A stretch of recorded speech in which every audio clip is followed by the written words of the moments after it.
Welcome to Blood, Guts, and Booze. I'm Olivia. And I'm Kendrah. This is a paranormal and true crime podcast here to frighten you and make you question the world that we live in. So sit back, relax, and let's dive into this. Listener discretion is advised, as these podcasts are not for the faint of heart, nor are they PG. Welcome back.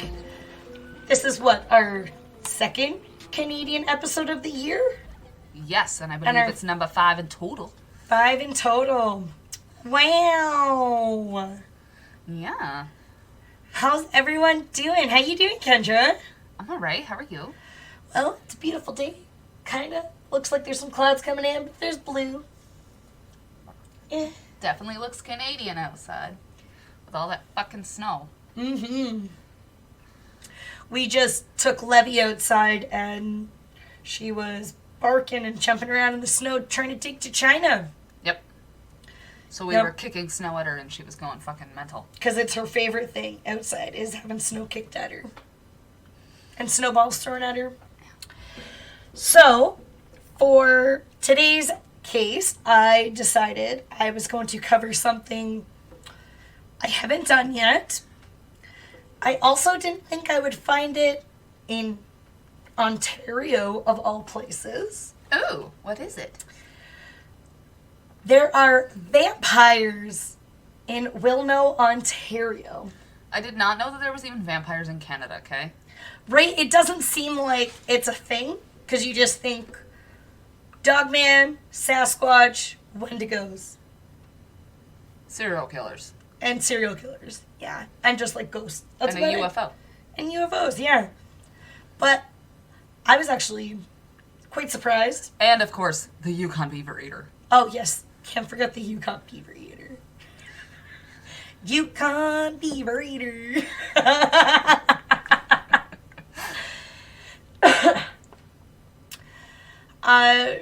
So I'm not sure if any of our listeners, I know we have quite a large group of you here in Ontario, so I'm not sure if anybody has ever heard of the vampires of Wilno, Ontario. Yeah, I think Ontario's our biggest platform of people. I think so. Yeah. So Wilno, Ontario has the oldest Polish community in all of Canada. That's cool. Going back to 1859. Ooh. Wilno is located just southeast of Algonquin Park, so it's not too far from us, only a couple hours. I've never even heard of Wilno, Ontario. I didn't until this case. Interesting. So Nick had heard of it before, but Nick travels all over for work, so. Of course Nick had. Ron's probably heard of it too. I think it's a man thing to know every, city and where you live. Right? My dad's like that. He used to be a truck driver, and so he just, knows the way to get to every possible place in Ontario through the back roads. And I'm like, just tell me on the highway how to get there. And he's like, no, you want to take this back road here, and then this one, it'll save you, 3 whole minutes. No. 3 minutes? No. The town is very proud of its rich heritage and history. There are stories of vampires that kind of hung out around Wilno, Ontario. These vampires were known in Polish lore as Wajski. I hope I said that right. I had to ask my friend who's Polish, and she's like, my Polish isn't that great, because she's Canadian born. She's like, I think this is how you say it. Well, tell her to get better. Be a better Polish person. So these vampires are known as Wajski or Wajski. There's a couple different spelling ways. They are known as undead, just like your typical vampire. Fair enough. They wake up at midnight and feed on humans, specifically their own family members. Okay. Should go fuck them, right? Sounds a little incestual. these vampires, they're a little bit different than your regular vampire. They keep their human features so they can blend in with the crowd more. Okay. Another thing that keeps these vampires separate from others is that you can decipher when a baby is born if they will become a vampire in death. Oh. And how they do that is if a baby is born with teeth or cradle cap, it means that they will become a vampire when they die. Okay. If they're born with cradle cap, kind of gross, the mother will scrape it off the head of her baby, Ew. crush it into dust, and on their 7th birthday will just slip it into their food or drink, which will reverse the vampire curse and keep them being dead when they die. That's gross. That's nasty. Yeah. If they're born with teeth, there's no way for you to reverse the vampire curse that's on them. They will become a vampire after death. Everybody's born with teeth, okay? It's all in your head. Well, like, ones that have actually grown. That's gross, though. I would... Ew. It is kind of icky. I'm not trying to, like... Guess I should have saved my child's cradle cap to give them on their 7th birthday so they don't become a vampire. I feel like that's something you're gonna do, you weirdo. No, I wouldn't do that. I'd let them turn into a vampire. That's just... I feel like that's some form of child abuse, in a way. Is that cannibalism? Might be a form, but Because you're technically eating part of a person. But they're eating themselves. Is it cannibalistic if you eat yourself? I feel like we need to ask our expert on cannibalism, Anastasia. So when you listen to this episode... Message us and let us know what you think. Is eating yourself cannibalism? Thanks. Continue. Some ways to prevent the Waiski from rising is by throwing sand, pebbles, or like seeds At them? into the coffin or like around the coffin. This prevents them from leaving as they have to count every grain before they can leave the ground. Well, that would take a while. Mm-hmm. Especially if you lost count. Or Well, you, like, sneezed. And it I read 2 different kind of little versions of this. One was this one where they have to count every single seed before they can leave. And the other was they could only count one of them per year. Oh. So, How do you keep track? I don't know. I feel like I couldn't keep track over years. Right? Every year you'd have to recount your pile. What was I at last year? 356 or 7?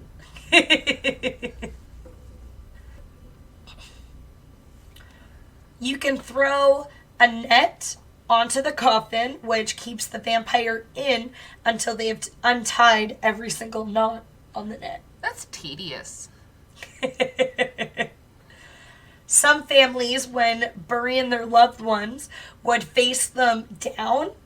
So if they did turn into a vampire when they died, they would think that they were digging up, but they were really digging down. Tricking them. That's smart. Mm-hmm. Because, I mean, you really have no sense of direction once But, you're like, buried. Then they would wake up like this. Wouldn't they know? Not if they were in a coffin, though, and you put the coffin upside down. But wouldn't they just fall into, like, the lid of the coffin? You'd have to, like, strap them. Gravity, man. Yeah, well, that's what I'm saying. If the coffin's upside down, right? And they're like this in the coffin. regularly, if you turn the coffin upside down, they're going to fall into the lid. Yeah, no, gravity, I get it. That makes sense. Yeah. So that's what I'm saying. They're going to wake up and be like, well, Unless- what the fuck? Unless you did do it where, like, there's no coffin and you literally bury them in all of the dirt. Because then, I mean, really, honestly... If you just bury them in dirt, I could see that would be a good way to trick them. If they're in a coffin and they're face down, Gravity. yeah, they're going to, like, Science. eat shit into the lid. Yeah. And I mean, like, even if you didn't turn the coffin upside down and you just turned them upside down, they're going to wake up still face first into, like, a little pillow.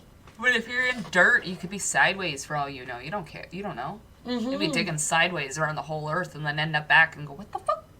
Oh, look, the start of my hole. It was also common to cut the heads off of loved ones and place it between their feet inside of the coffin. Okay. This way you know they ain't gonna fucking come back.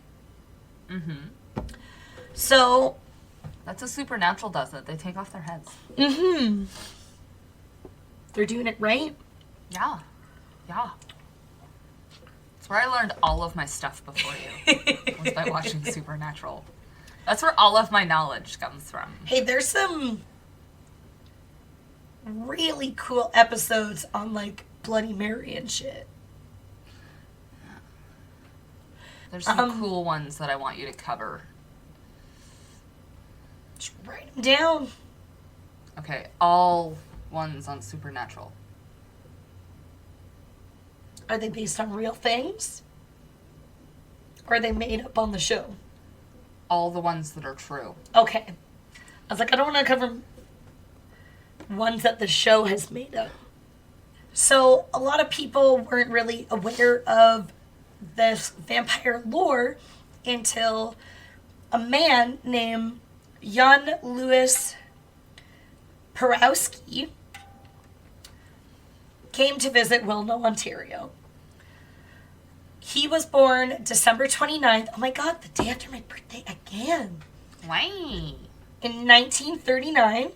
He has 3 degrees, one of them being a PhD from Harvard. Nice. He is a professor in Slavic languages and literature at the University of Virginia. Now, what does this guy have to do with these at all, and, like, these vampires and Wilno, Ontario? So, Prokofsky was working at the National Museum of Man in Canada in 1969, or 68 and 69. Okay. I didn't know that was a museum in Canada. Me either. Neato. Also did not realize Harvard was that old. Oh, Harvard's like... I know it's like old, but I didn't realize it was like that old. Pretty sure Harvard's been around since like 1800s. Yeah? Yeah, I think so. Some universities have been around since like America became America. Well, shit. Harvard University was founded September 8th in 1636. Holy fuck. Well, I was off. Yale was 1701. Stanford was 1885.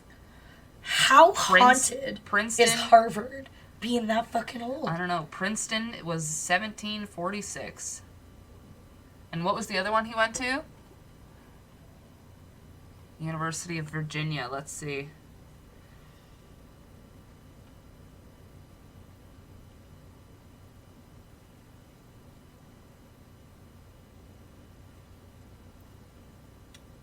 $1819. Damn. That one I was pretty close. Yep.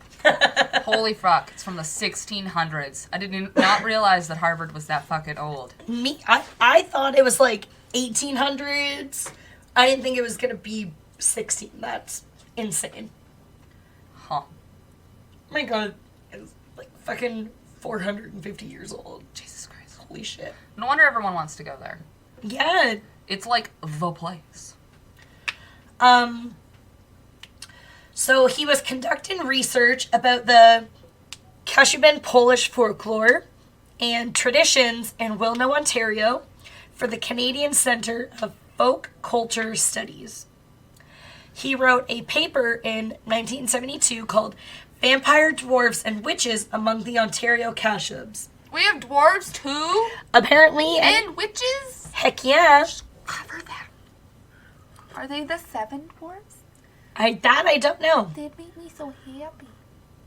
I was listening to one of the Snow White and 7 Dwarfs songs this morning.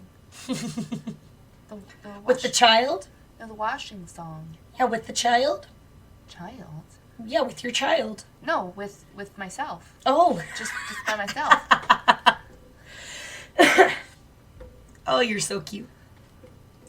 So, as Porowski made his way to Wilno and talked to locals in the area about the folklores, some of the information he had heard came about the vampires and how they are malicious and undead. They turn once they have died. The vampires would awaken at midnight to the home of their the vampires would awaken at midnight and head to the home of their relatives and begin draining the blood of everyone. Sometimes they would even take a family member and they would never be seen again. Blood bags on the go. Ow. After the family has been taken care of, the vampire will then head to the local church and ring-a-ding-ding the church bells. Unfortunately, anyone who hears these bells most likely dies within the year. What the fuck? Mm-hmm. Coming after you. I am living super far away from the church in that town. He found out that babies born with teeth or cradle cap were fated to be vampires. He also learned the precautions to prevent a child from becoming part of the undead, which I already previously mentioned. Gross. Again, babies born with cradle cap can be cured of vampirism, but babies with teeth will turn no matter what.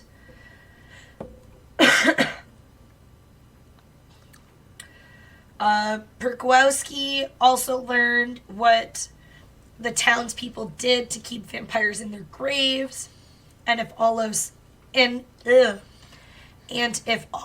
fails, he found out that they will exhume a body at midnight and drive a nail into its head. Oh! Or you can behead the vampire and place the head at the feet, like I previously mentioned as well.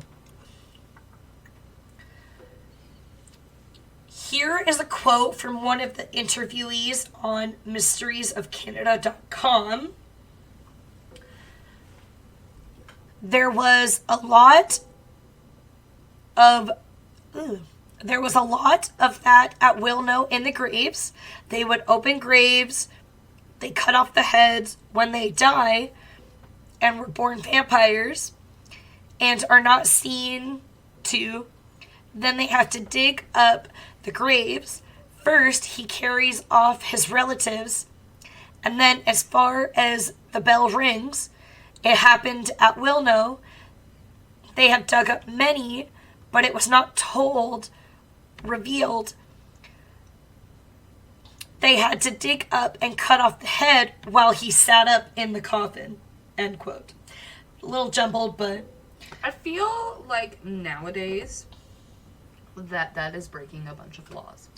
I don't think they do it. Desecration of a grave or a human body. I don't think they do this now, because again, this was back in late 60s, early 70s when he was hearing their wars. But it makes me wonder when that stopped. When, like, somebody stepped in and was like, y'all can't keep doing this, okay? It's not okay to just, like, desecrate bodies. Yeah, I don't know. I didn't find that out. So now I got a few fun facts before we finish up. Is one of my pictures falling off? No, I was reading the guys and gals thing. Oh, Nick got that from New Orleans. It's cute. I like it. It's funny. So a quick few fun facts before we wrap up. There is a photo of a smaller grave with a white fence around it. The photo caption says, "If a vampire is not destroyed before he is buried, he will rise again and carry off his relatives." Okay. I found the picture. And you'll be putting it? Yep, it's from Prokowski's paper Okay. that I had finally found. Took me a bit. So Prokowski's paper states the family of this person had to decapitate the body while it sat up in the grave. So it kind of goes with the quote that I had just mentioned. And a lot of the locals in Wilno were very upset in 1972 when his paper was published. They said that they were just stories. People didn't believe this stuff anymore, and that a lot of it was just kind of crap. Yeah.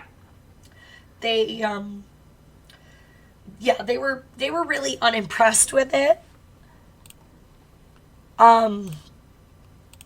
Which I get, because he's kind of dragging their culture and town into the bit. Ground, right? Yeah. But at the same time, if he was interviewing people and people are telling him this stuff, it's also history. He studies folklores, but I do get where the townspeople come from. But so I guess it's really up to you, the listeners, and Kendrah, if you want to believe that those vampires were real, or if maybe it was just rigor mortis. I think that the people that did this thought they were real. Maybe. Yep. But that's my case.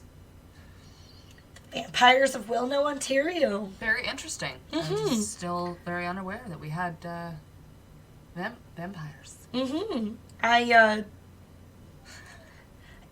was pretty happy I found something like that in Canada, because I wasn't expecting it. That's cool. All right, so what do you have for us today? All right, so for our 5th Canadian episode, I chose another case that I personally think is very important in Canadian history. Today I'm going to be traveling to Quebec to talk about the École Polytechnique school shooting, also known as the Montreal Massacre. I think that probably every Canadian listener knows this case, but just in case you don't, here we go. I know of this case, but I don't know the details of it. So you're interested. It'll be, the details of it will be new to me, but I do know the case. I feel like every Canadian knows of it at least, but they just don't know the story maybe behind it.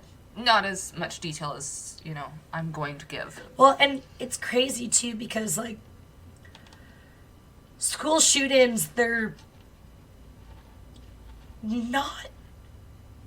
You don't hear about them happening in Canada. Yeah, they're a bit more rare in Canada, especially compared to the United States. And there's only been about a handful, hasn't there? Like, yes, they're always so sad. School shootings. All right, let's go, Kendrah. Okay, as always, we are starting with the monster behind the crime. So, Marc Lepine was born Camille Rodrigue Lias Gaharbi on October 26th, 1964, in Montreal, Quebec, Canada. I'm going to try and do as much of a French accent as I can today. His mother was Monique Lepine. She was a nurse and a former nun. His father, Rachid Garbi, was an Algerian mutual funds salesman.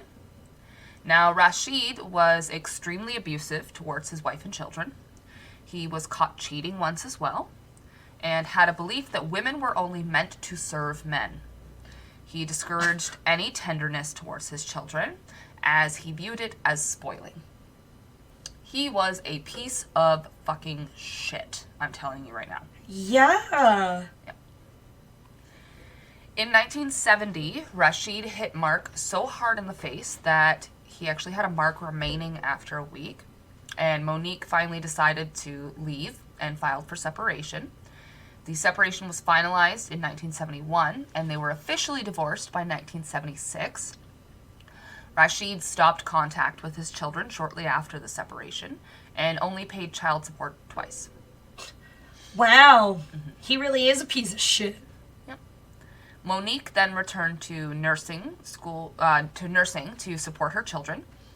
Mark and his younger sister Nadia lived with other families. That's such a pretty name.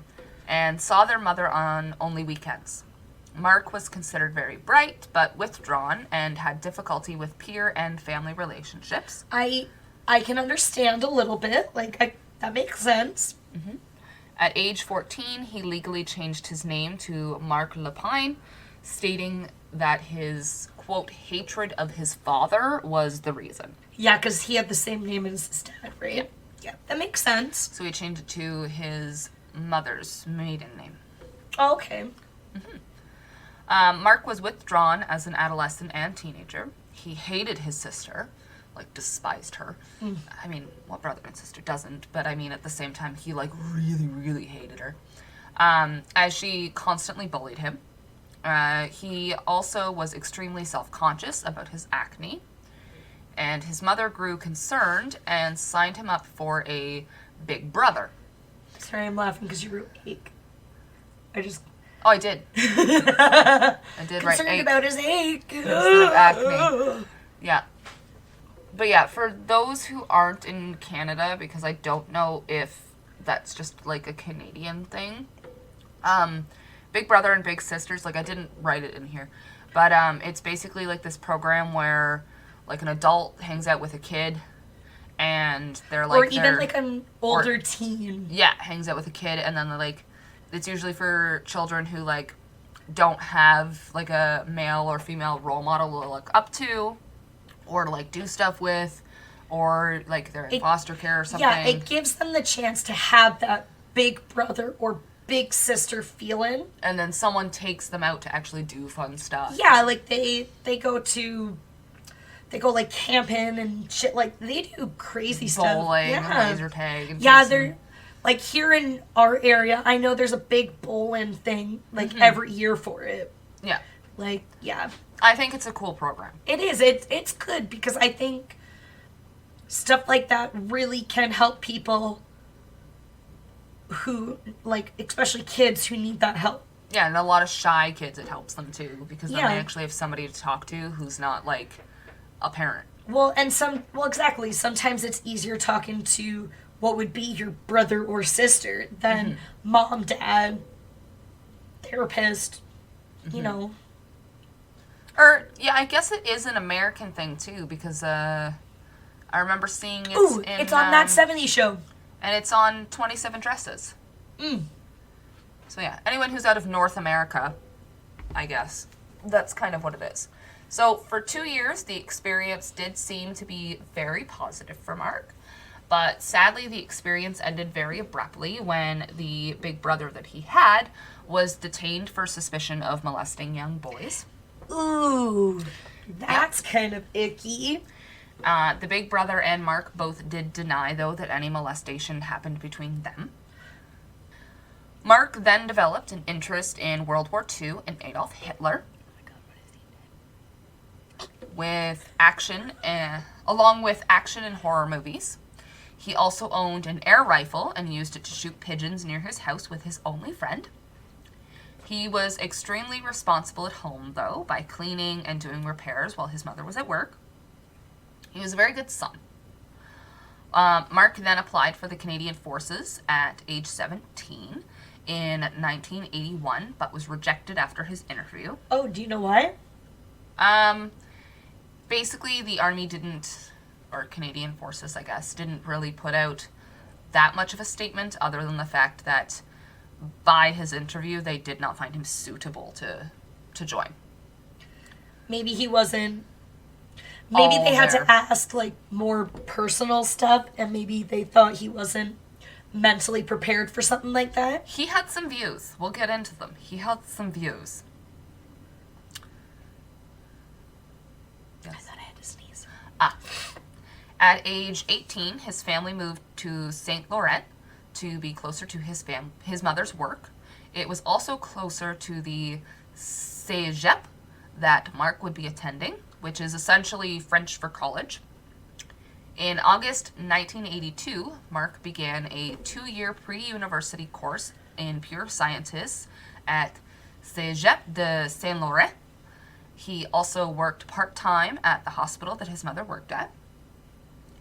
After a year at college, he switched from the science program to electronics technology, and then he stopped attending classes at the end of his last semester and failed to receive his diploma. He moved out of his mother's house, and in 1986, he applied to study engineering at École Polytechnique de Montréal. He was admitted with conditions. He had to complete 2 compulsory courses first before he could attend the school.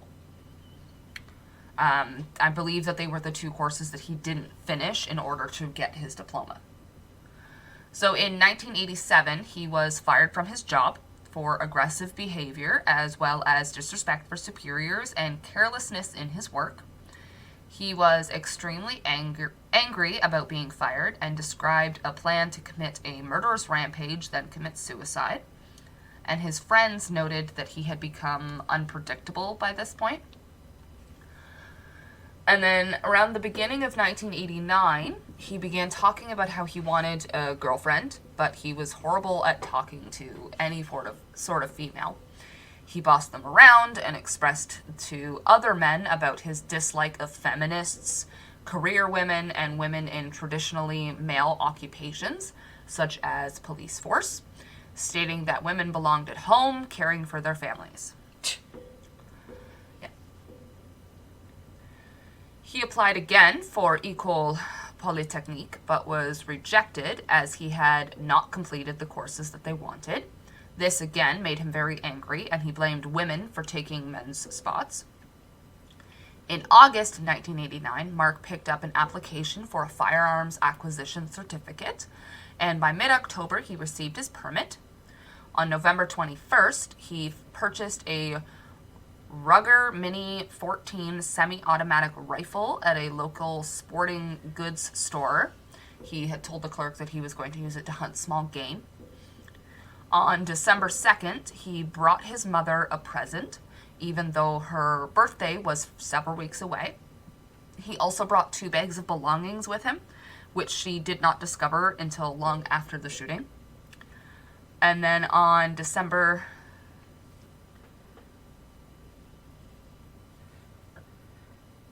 Okay, because I don't know why there's a number 1 there, because the shooting happened on the 6th. So I was like, Oh. So for a second I was like, is there something in between there? On December 6th, 1989, at around 4 p.m., Marc Lapine arrived at École Polytechnique. He was armed with his rifle and a hunting knife. Oh. He sat in office for a while, rummaging through a plastic bag, speaking to no one. He then left the office and was seen wandering around the school for a little while. He eventually ended up on the 2nd floor in a mechanical engineering class of about 60 students at approximately 5:10 p.m. This is where I was last night when I texted you that I was just over halfway. Mark approached the students giving a presentation and asked everyone to stop everything. He then ordered the women and men to opposite sides of the classroom. He took a shot at the ceiling and then ordered the men to leave. Oh.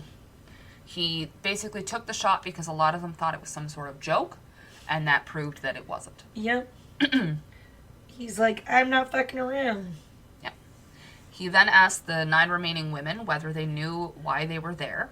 One woman then asked who he was. Mark answered saying that he was fighting feminism. One student, Natalie Provost, protested that they were not feminists, but his response was to shoot all 9 women from left to right, and he killed 6 and injured the remaining 3. Oh my god. The 6 killed were Helene Colgan, Natalie Croteau, Barbara Desnault, Anne-Marie Lemay, Sonia Pelletier, and Annie St. Arnault. Mark then left the classroom. He continued on to the second floor corridor and wounded 3 students before entering another classroom. There, he shot at another female student twice, but his gun failed. He left and was seen in the emergency staircase reloading his gun. He returned to the room, but the students had locked the door. He failed to enter even after firing 3 more shots into the door, so he moved along, shooting at others and wounding 1.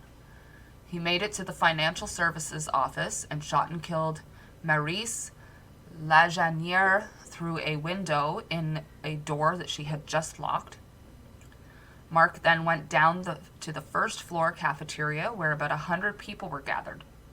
He shot nursing student Barbara Marie Klucznik near the kitchens and wounded another student, and this made the crowd scatter.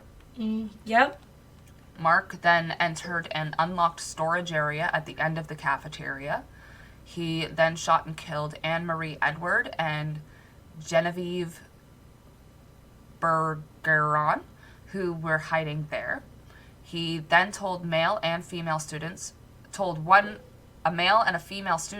who were hiding under a table to come out, and because they complied, he let them go.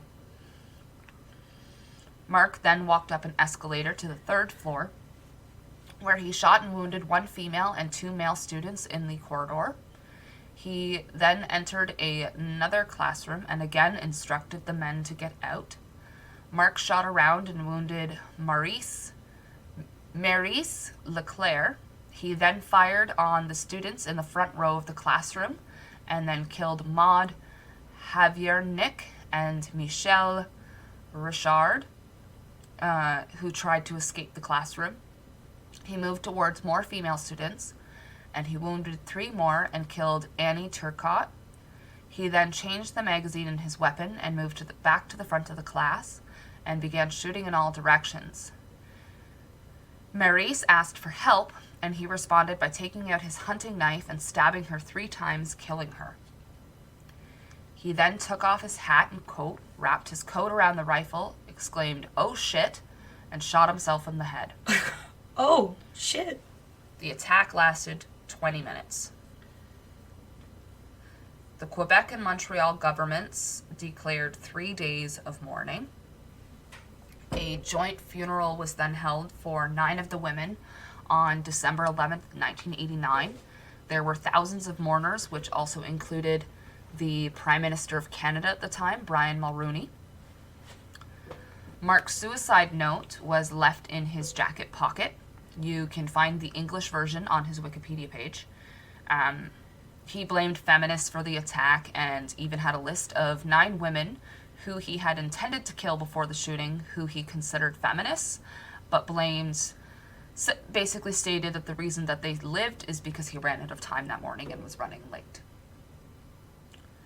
Several of the survivors got together and started petitions for better gun control in Canada. This led to the passage of Bill C-17 in 1992 and C-68, commonly known as the Firearms Act, in 1995, which we know, ushering in stricter gun control regulations. These new regulations included requirements on the training of gun owners, screening of firearm applicants, 28-day waiting period on new applicants, rules concerning gun and ammunition storage, the registration of all firearms, magazine capacity restrictions for center fire semi-automatics, and firearm restrictions and prohibitions. And it's, in Canada, it's an 8-hour course for Is your it? gun license. It's 8 hours. Ah. And if you do your gun and hunting license, it's 8 hours on a Saturday, and then you go back and do 8 hours on the Sunday for the other one.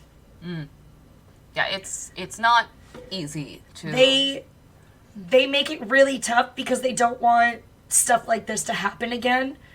And, you know, people have guns in the wrong arms, basically. Yeah.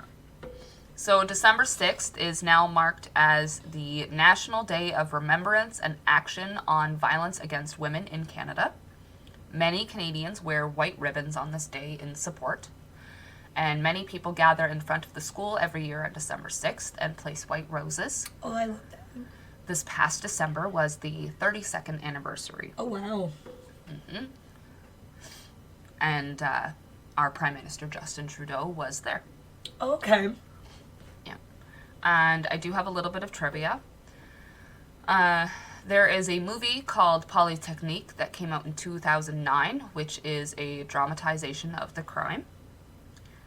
Nadia, his sister, died in 1996 at the age of 28 from a drug overdose of cocaine. Oh, wow.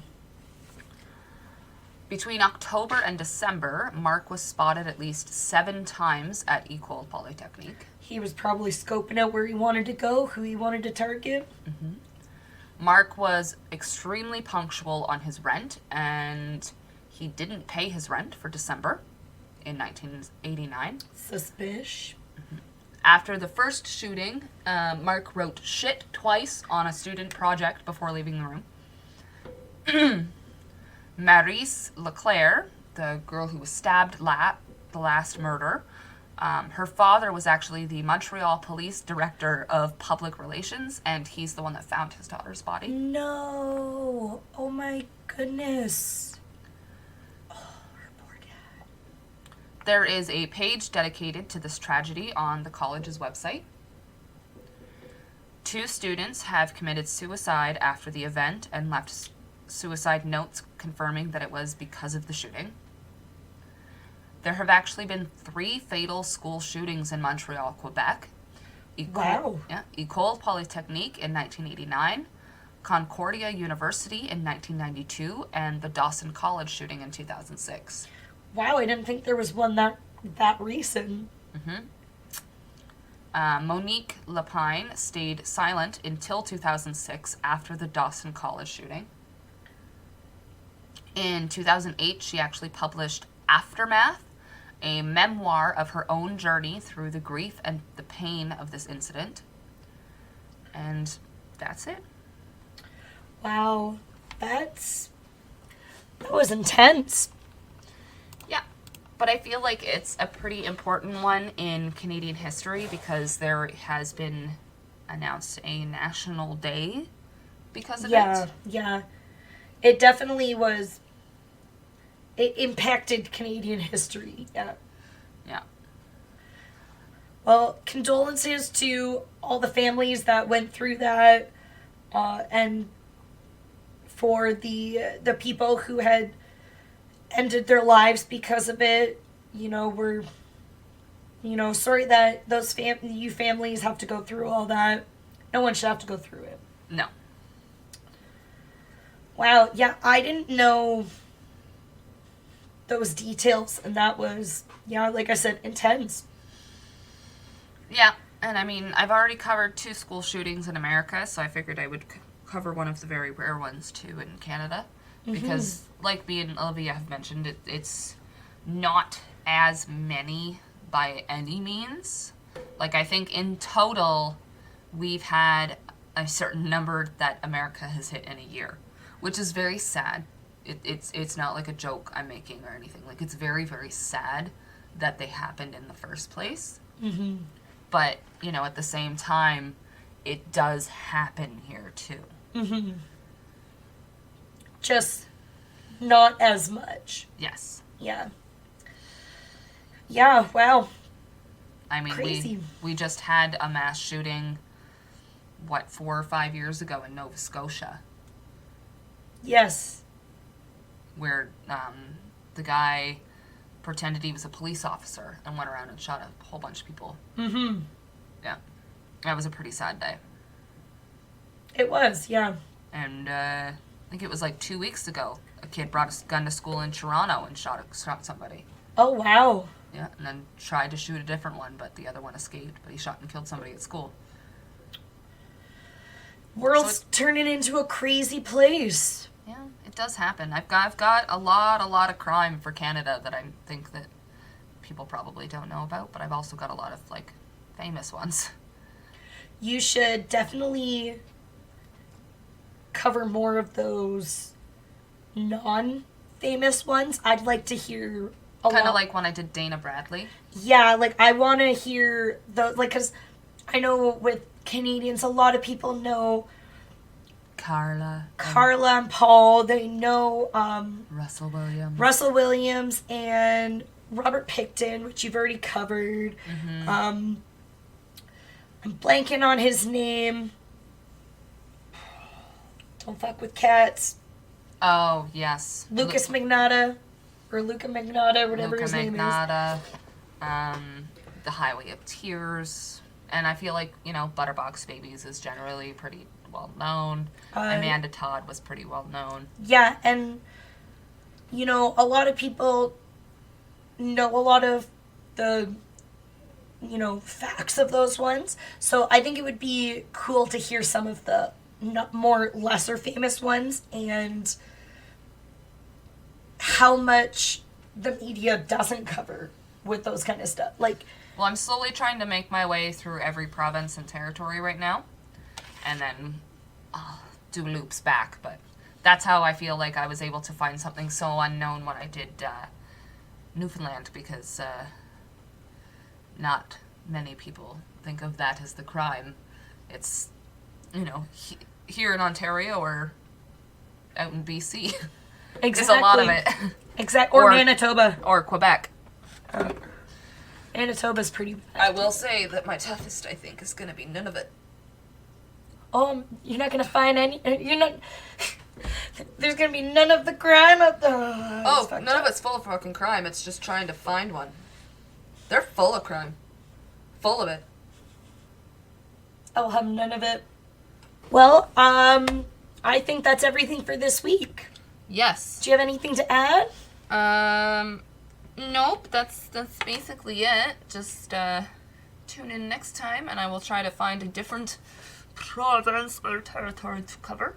Yes. And once again, condolences to everyone that had passed away in this tragedy.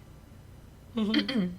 And we'd like to do another, as we did the last time during a really tough case, maybe do a moment of silence. That's how we'll end our episode. So thank you, everybody, and bye. Bye.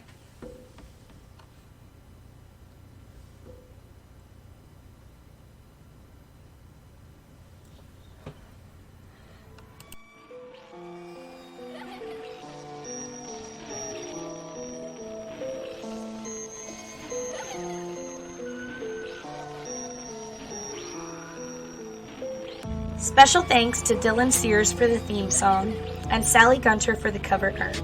Support us on Patreon and like, share, rate, and subscribe to us on all of our social media pages and your podcast streaming service. Do you have any personal stories or suggestions for the show? Email us at bloodgutsandbooze@gmail.com.